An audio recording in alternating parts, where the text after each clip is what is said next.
Hey, Pete Delete here. I'm at Hot Water Beach, New Zealand, and today I want to talk about talking. Today I'm experiencing quite a lot of sadness.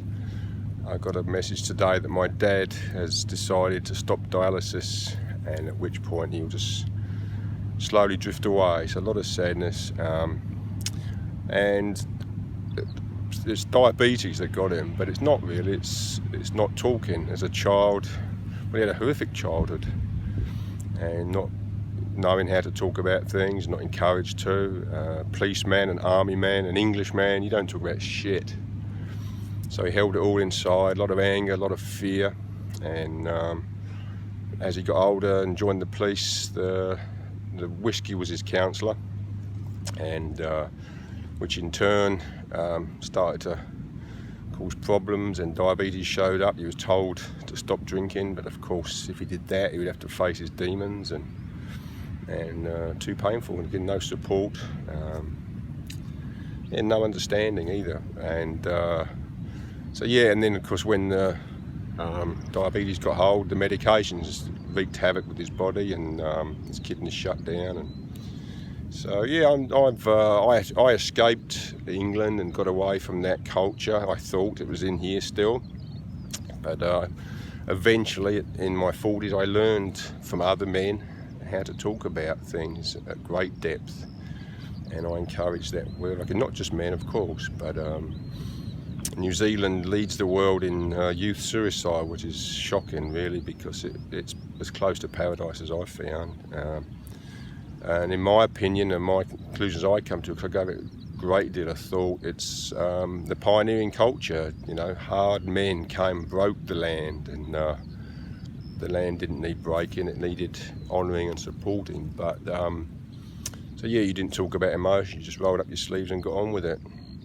And sure, they broke in the land, but broken children, and this just perpetuates throughout generations, and we're in the midst of that. So yeah, just this talk is to encourage you to talk about what's going on in your life. Yeah, it's we don't often see it to mirror back at us. You know, things are bottled up and fake world. So learning to talk, I think this is one of the most important things they should be teaching at schools. What it's like to talk openly and honestly, and without fear. Obviously not on social media. Just find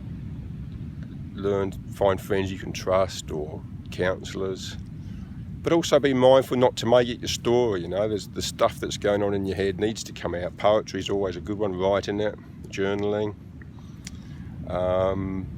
It needs to come out, but don't hang on to the story. You know, I had a friend 15 years ago, and we'd spent a lot of time with each other, and talking about our poor meanness, and I realised I was just repeating the same old story over and over and over, and I'd suck all these people, counsellors and mental health nurses, and suck them into my story, and realised it just makes it real. I decided one day to change my story, because I didn't want to be that person anymore, and if you keep doing that, telling the same story, you push away the good people, the fun-loving people, the cheerful people, the positive people. They don't want to be around that. They'll support you and nurture you for a while, but what you do is surround all the other negative people into your life, and just starts a whole pattern of misery and not good enoughness. So yeah, I had to change my story. I spent a lot of time alone. I didn't want to be that person anymore, looking into my demise and my misery, and decided I had to change it, and set about doing it. Not easy, but then always living with suicidal depression. So yeah, it's doable. But anyway, I'm probably waffling a bit now. I'm going to go for a swim and just let the ocean take all my sadness, but also just why am I sad? I looked into that, you know, and I think at the moment it's the sadness for my dad, you know, only living half a life with all that pain inside him, you know, that impacted every minute of every day, unknown to him, of course, but yeah, and impacted everybody around him. So yeah, I'll go for a swim. I'll do a poem. I haven't done a poem for a while. This is one I wrote for the Kiwi Mail, but I think it can be applied globally. It's not exclusive to New Zealanders. It goes, are you rough as guts and hard as nails?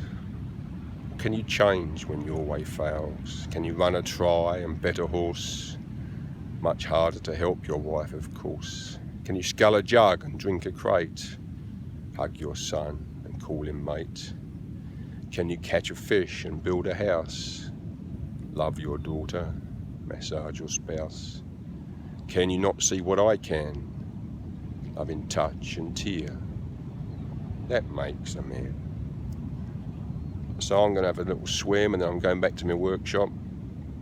I'm making a piece of furniture using some of my dad's tools and my granddad's tools, and connect with him through that because I can't be there with him at the moment. But yeah, so yeah, let's get talking, eh? And I'm off for my swim, as I said, and I'll see you soon. Bye.